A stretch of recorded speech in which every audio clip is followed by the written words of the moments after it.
बिस्मिल्लाहिर्रहमानिर्रहीम। नाज़रीन, ये हमारी दूसरी वीडियो है regarding registration of partnership firm. पहले पार्ट में हमने फार्म सी की रजिस्ट्रेशन से रिलेटेड हमने बात की थी। अब दूसरे फेज़ में हम पार्टनरशिप फर्म की रजिस्ट्रेशन इन एफबीआर से रिलेटेड बात करेंगे। और नाज़रीन, ये आपको पता है कि लॉ में कंटिन्यूसली अपडेशन आती रहती है, तो इसलिए हमने इस वीडियो में डेट के पॉइंट से भी बात की है कि ये जो वीडियो बनी हुई है और इसके रिलेटेड जितनी भी चीज़ें हैं वो सारी फरवरी 2021 तक की अपडेटेड है। अगर इसके बाद कोई अपडेशन आएगी तो इंशाल्लाह हम दोबारा से फिर उसको वीडियो एज़ पर लॉ नई चेंजेस के मुताबिक दोबारा फिर बनाएंगे। वापस अपनी वीडियो की जानिब आते हैं। इस वीडियो में हमने जैसा कि हमने एफबीआर में एनटीएन से रिलेटेड बात करनी है।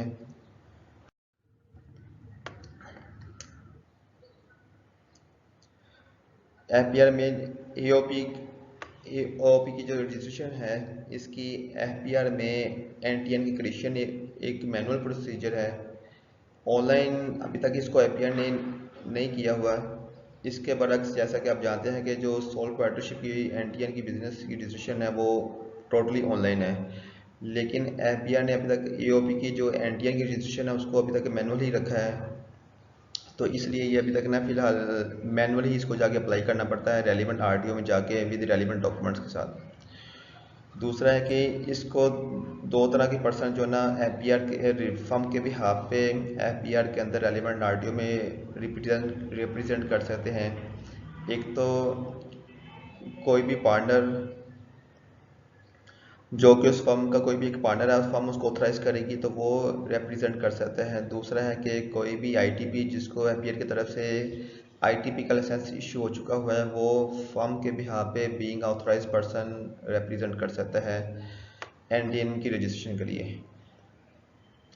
तीसरा, ये सेम डे का प्रोसीजर है। इसमें जस्ट 1 आवर्स के अंदर 2 आवर के अंदर जैसे ही आप उसमें रेलिवेंट एनडीएन सेल में जाके डॉक्यूमेंट प्रेजेंट करते हैं, अगर डॉक्यूमेंट कंप्लीट हो गए तो वो जो ना on the spot he with in few minutes maximum 30 minutes के अंदर ना उसको प्रोसीजर को अपडेट करके एनडीएन क्रेडिट कर देगा।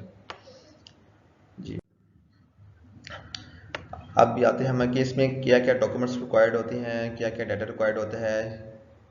जिन डॉक्यूमेंट के साथ को हमने एफबीआर में एनटीएन के लिए अप्लाई करना है, सबसे पहले फार्म सी जो कि ऑलरेडी फार्म ऑफ स्टार की तरफ से इशू हो चुका होगा, फार्म सी की कॉपी चाहिए होगी। पार्टनरशिप डीड जो कि फार्म सी की इशुएंस स्किल में यूज़ हो चुकी होगी, वही फार्म पार्टनरशिप डीड यूज़ होगी।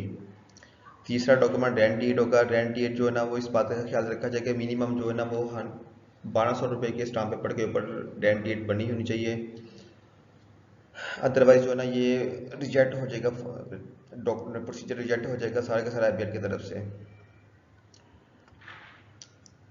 चौथा डॉक्यूमेंट है electricity bill. Electricity bill electricity bill वो होना चाहिए जो कि जिस ऑफिस एड्रेस के ऊपर हम अपनी फर्म को रजिस्टर करवाने जा रहे हैं वही उस इलेक्ट्रिसिटी बिल के ऊपर वही सेम ऑफिस एड्रेस होना चाहिए।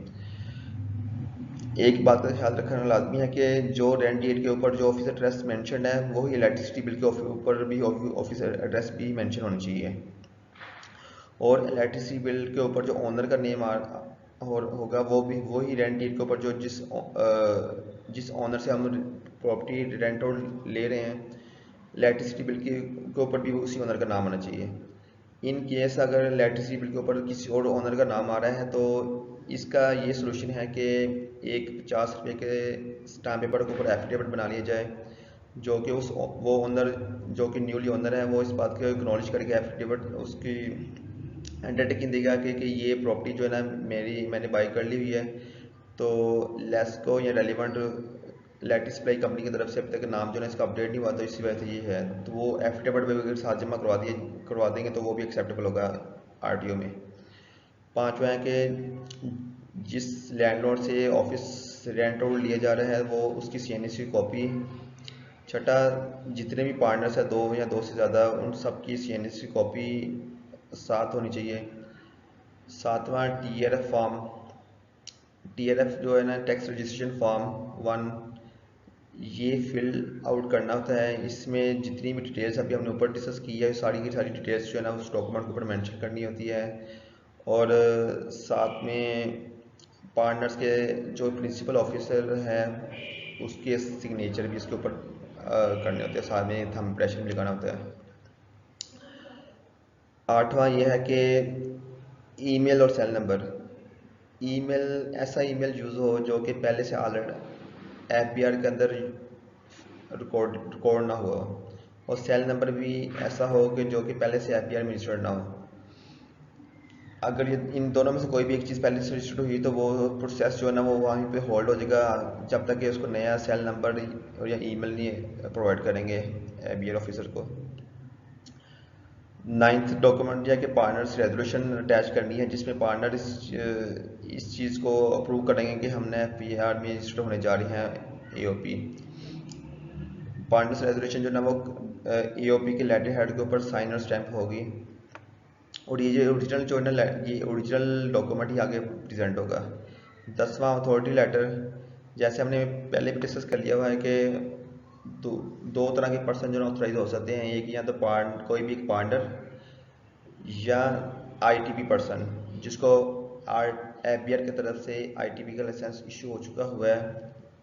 फर्म इन दोनों में से किसी एक को ऑथराइज कर सकती है, और ये जो अथॉरिटी लेटर होगा ये एओपी के लेटर हेड के ऊपर साइन और स्टैम्प होगा लाजमी। 11वां, जो पार्टनर्स रजिस्टर होने जा रहे हैं फर्म के अंदर उनकी ऑनलाइन एनटीएन की वेरिफिकेशन फॉर्म की कॉपियां भी साथ में अटैच करनी है। अगर कोई भी एक पार्टनर पहले से एफबीआर में रजिस्टर्ड नहीं है तो उसको पहले एफबीआर में रजिस्टर्ड करना लाजमी है, अदरवाइज ये प्रोसेस पूरा नहीं होगा। और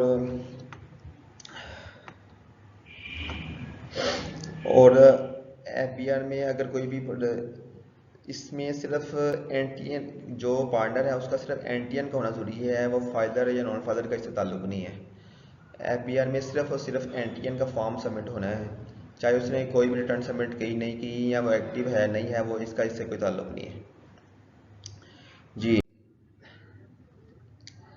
ये जितने भी डॉक्यूमेंट्स अभी हमने डिस्कस किए हैं सारे के सारे डॉक्यूमेंट्स टोटली इसको प्रॉपरली प्रिपेयर करके रेलिवेंट जो ऑथराइज पर्सन अपॉइंट किया होगा फर्म ने, उसने क्या करना है कि अपने रेलिवेंट आरटीओ में जो भी उसको आरटीओ लगता होगा उसमें उसके रिसेप्शन में जाना है, वहाँ पे उनको डॉक्यूमेंट प्रेजेंट करने हैं। वहाँ पे जो पर्सन होगा वो पहले डॉक्यूमेंट को टोटली वेरीफाई करेगा, उस पर्सन की आइडेंटिटी चेक करेगा और ये इंश्योर करेगा कि पर्सन एक्चुअली ऑथराइज है भी है कि नहीं है।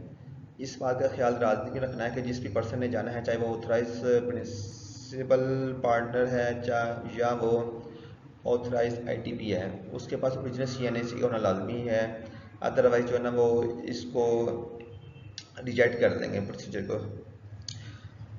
अगर रिसेप्शन वाले पर्सन डॉक्यूमेंट सारी वेरीफाई होने के बाद इसको ओके करता है तो वो एक टोकन नंबर इशू करेगा। वो टोकन नंबर जो है ना वो दूसरी तरफ एनटीएन सेल में भी वो दे देगा और इधर से आपके पास भी टोकन नंबर आ जाएगा। फिर जैसे वो टोकन नंबर आप एफबीआर के एनटीएन सेल कॉल करेगा तो वो पर्सन जो है ना ऑथराइज पर्सन सारा डाटा लेकर एनटीएन सेल में चले जाएगा उस प्रोसेस को स्टार्ट करने के लिए। अब चूंकि पहले इनिशियली रिसेप्शन पे जो रेलिवेंट एफबीआर का ऑफिसर है उसने भी इसको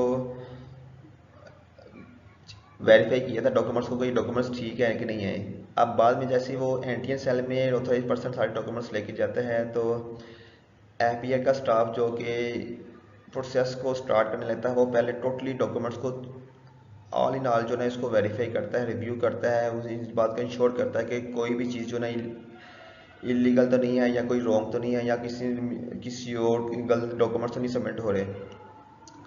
तो वो जो जो सबसे अहम जो चीज़ वो ना वेरीफाई करता है उसमें से ये होता है कि जो भी पार्टनर्स हैं उनके सीएनसी नंबर जो ना और उसके पार्टनर्स के नेम स्पेलिंग वगैरह वो इंश्योर करता है। उसमें एक भी स्पेलिंग मिस हो गया या भी सीएनसी का नंबर किसी भी एक डॉक्यूमेंट के ऊपर मिसमैच हुआ तो वो फॉर्म टोटली डॉक्यूमेंट्स रिजेक्ट हो जाएंगे आपके। इसलिए डॉक्यूमेंट्स बनाते हुए इस बात का इंश्योर लाजमी आपने करना है कि सीएनसी नंबर, पार्टनर के नेम, पेरेंट नेम ये बिल्कुल एक्यूरेट होना चाहिए, 100% एक्यूरेट होना चाहिए।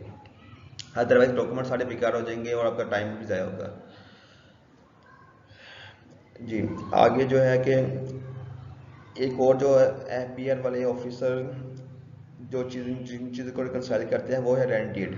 वो इस चीज़ को बिल्कुल इंश्योर करते हैं कि रेंट डीड के ऊपर जो ओनर का, लैंडलॉर्ड का नेम आ रहा है वो उसका सीएनएसी, उसका नेम उसका इलेक्ट्रिसिटी बिल के साथ मैच हो रहा कि नहीं हो रहा है। यानी कि ये 3 डॉक्यूमेंट, रेंट डीड, सीएनएसी लैंडलॉर्ड का और इलेक्ट्रिसिटी बिल के ऊपर जो नेम और एड्रेस आ रहा है, इन तीनों का मैच होना लाजमी है। अदरवाइज इसमें भी मसला आया किसी वजह में तो वो भी रिजेक्शन होने के काफ़ी ज़्यादा चांसेस बन जाएंगे।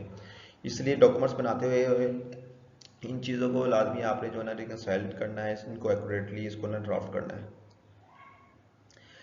अगर ये सारे डॉक्यूमेंट्स एपीआर के एंटीएन सेल के ऑफिसर की तरफ से सारे एक्सेप्ट हो जाते हैं तो वो जो है ना इसको ना ऑनलाइन प्रोसीजर को, डॉक्यूमेंट्स को, रिकॉर्ड को अपडेट करना शुरू कर देगा, उनको जो है ना अपलोड करना शुरू कर देगा। जैसे ही वो डॉक्यूमेंट्स अपलोड कर देगा तो वो जो एंड पे ना सेल नंबर और ईमेल डालेगा और ईमेल पे ना फिर उसमें वेरिफिकेशन कोड आएंगे। उन वेरिफिकेशन कोड्स को आपने, जैसा कि आप जानते हैं कि इसका जो ना वो 5 मिनट्स का टाइम होता है, 5 मिनट्स के अंदर अंदर आपने ना कोड्स उनको प्रोवाइड करने होते हैं। इसलिए कोई जो भी ईमेल या आप सेल नंबर इसमें मेंशन कर रहे हैं रजिस्टर करने के लिए तो वो इंश्योर करना कि वो पर्सन जो है ना या वो ईमेल इजीली अवेलेबल हो ताकि आपका जो है ना प्रोसीजर जल्दी से जल्दी वाइंड अप हो। जैसे ही वो वेरिफिकेशन कोड आपकी तरफ से अपीयर ऑफिसर को प्रोवाइड किए जाएंगे तो कोड एक्सेप्ट होने के बाद जो है ना वो एप्लीकेशन कंप्लीट हो जाती है, प्रोसीजर कंप्लीट हो जाता है। तो इसके साथ ही जो है ना एओपी की एपीआर में रजिस्ट्रेशन कंप्लीट हो जाती है और एनटीएन जनरेट हो जाता है, जो कि आप बाद में ऑनलाइन एनटीएन वेरिफिकेशन के थ्रू जो है ना चेक भी कर सकते हैं जाके। अच्छा, ये सारी चीज़ें अपलोड होने के बाद जो है ना एफबीआर ऑफिसर आपसे ये इन डॉक्यूमेंट्स की कॉपीज लाजमी लेगा जो कि आपने पहले से इंश्योर करके रखनी हुई है। फॉर्म सी की कॉपी, पार्टनरशिप डीड की कॉपी, इलेक्ट्रिसिटी बिल की कॉपी, सीएनएसी की कॉपी और लैंडलॉर्ड की सीएनएसी कॉपी, पार्टनर के सीएनएसी कॉपी, टैक्स रजिस्ट्रेशन फॉर्म की कॉपी। टैक्स रजिस्ट्रेशन फॉर्म जो बेसिकली वो तो एज इट इज़ साइन के साथ ही उनको चले जाएगा। पार्टनर से जो रेजोल्यूशन जो हमने बनाई होगी उसके लेटर हेड के ऊपर वो भी सबमिट हो जाएगा, अथॉरिटी लेटर भी सबमिट हो जाएगा और जो पार्टनर्स के एंटी वेरिफिकेशन फॉर्म है वो भी सबमिट हो जाएगा। और यहाँ पे एक डॉक्यूमेंट और ऐड करता जाऊँ, वो डेंटिएट जो आपको हमने प्रीवियसली इसको मेंशन किया, वो डेंटिएट की कॉपी भी जो है ना वो ये सारे डॉक्यूमेंट्स की कॉपी है जो ना एपीआर ऑफिसर आपसे कलेक्ट कर लेगा। और इस बात का ख्याल रखना है जो कि ये जितने भी डॉक्यूमेंट मेंशन है प्लस डेंटिएट की जो कॉपी है इन सब को नोटराइज कराना ज़रूरी नहीं है। ये इनकी सिर्फ कॉपियाँ सबमिट होनी है। पार्टनर्स रेजोल्यूशन, अथॉरिटी लेटर और टीआरएफ फॉर्म के अलावा बाकी जितने भी डॉक्यूमेंट्स हैं इन सबकी कॉपी सबमिट होनी है और इनको नोटराइज बिल्कुल नहीं करना है। इसके बरक्स जैसा जब हमने फॉर्म स्टार्ट के पास फार्म सी की रजिस्ट्रेशन के लिए हमने डॉक्यूमेंट सबमिट कराए थे तो वो वहाँ पे उसको ना हमने नोटराइज कॉपी दी थी, लेकिन यहाँ पे नोटराइज कॉपी नहीं सबमिट हो रही, सिर्फ कॉपी सबमिट हो रही है।